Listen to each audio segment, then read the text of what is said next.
What's good, people? So we have just had France and Scotland drop their team news early, and wow, what teams they are! So I'm going to be running through both squads as they have both been released at the same time, and this is going to be an absolute thriller. We got some serious squads on show here, and I want to hear what you guys think. What's your predictions?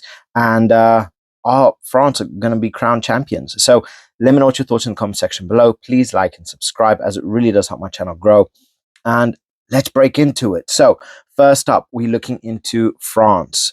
Um, what can you say about France other than they are just bloody brilliant? There is a very big change here, which I didn't see coming, and I'm happy that it did happen. So, let's break it down. So, we have one, so we've got loose head, we got Gross, one of the most unstoppable loose heads right now, Malvaca and Antonio. There's no real change there, no surprise, and they are going to be absolutely monstrous.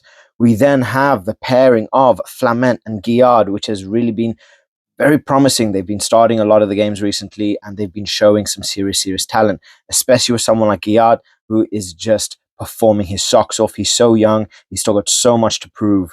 And yeah, cannot wait to see how they're going to handle the Scots. So moving on into the back row, again, no change. We have Kroos, Aldrit, and Boudahan, who in the last outing, Boudahan was almost unstoppable, bagging himself a try as well.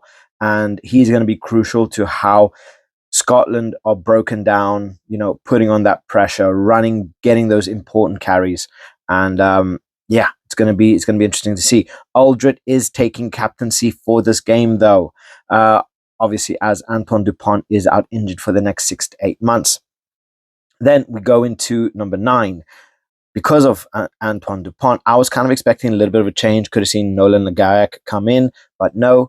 Good old faithful Luku comes in after that stellar performance that he had, replacing Antoine Dupont, and he is gonna absolutely kill it.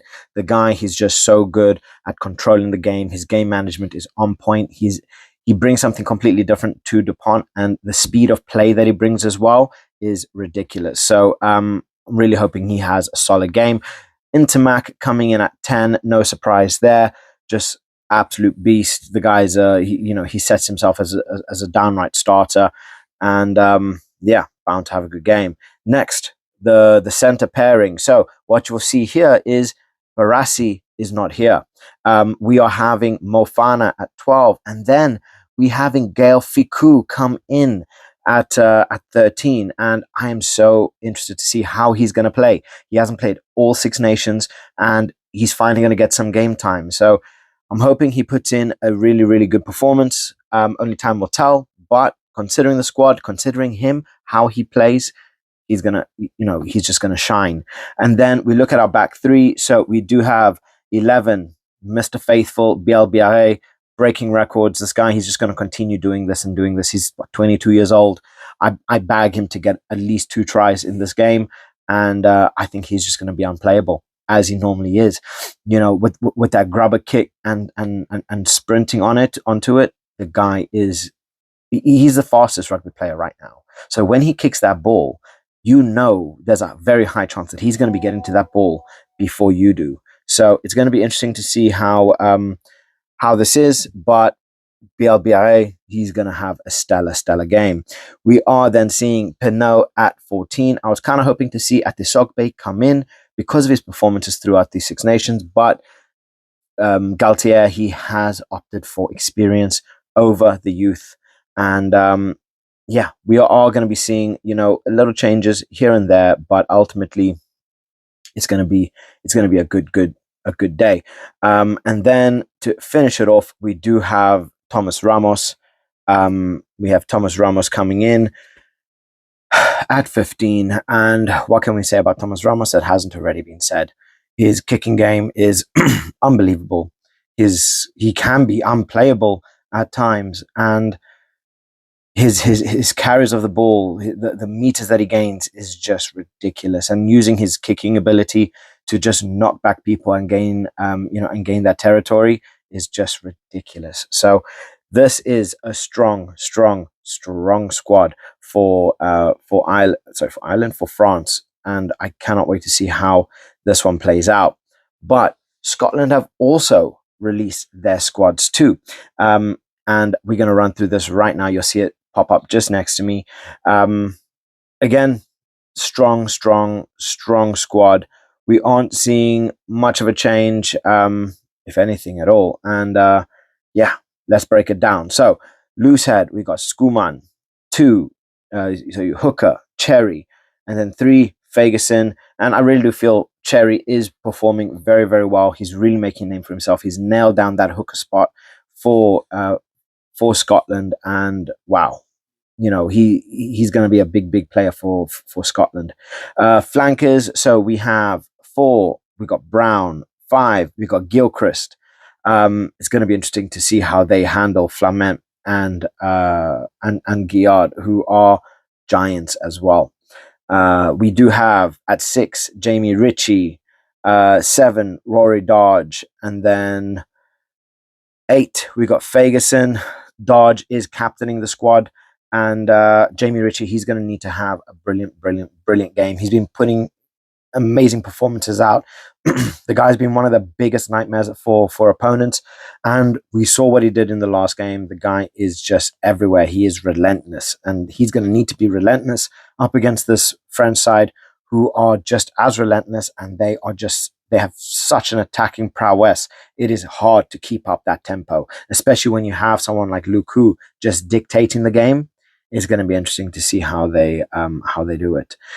9, we do have Ben White at scrum half, and then Finn Russell at fly. So this this pairing is going to be key, because Finn Russell is going to need to have a spectacular game. He's going to need to have a stellar game, and wow, it's make or break here. It really is make or break here.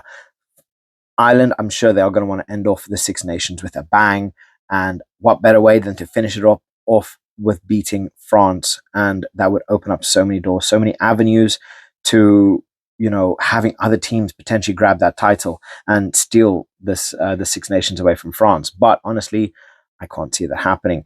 We do have at 12 we got Tom Jordan, and then we got Jones at 13. Again, big performances are needed. We saw the performance from Jordan, bagging himself a couple tries in the last game, being at the right place, right time. Hugh Jones is dangerous, as always. The guy, he is scary at the best of times, and he is able to break down defenses like they are butter. So, if this back line are able to really have their way and really able to break down and put the pressure to France, we could see a very difficult game here for France, and potentially Scotland coming away with points. Number 11, Mr. Adonis himself, Van der Merwe, the guy, he's just a walking fridge. He's just a monster when it comes to running. His carrying is ridiculous. He's such a big guy, and he's so fast. So he's going to be a real big handle for France. But as always, I know he's going to put in a very consistent performance. We do have Darcy Graham as well at 14. And again, this guy, I call him a flea because he's just everywhere. He's annoying. And when he's here, he's hard to get rid of.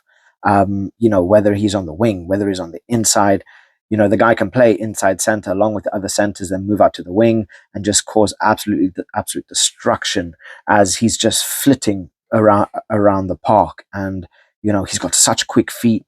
He's so agile, and he just gets into those niggly places that really just finds a way to get through. So Darcy Graham, I'm hoping he has a good game. And then quite possibly one of the best players for Scotland in Blair Kinghorn.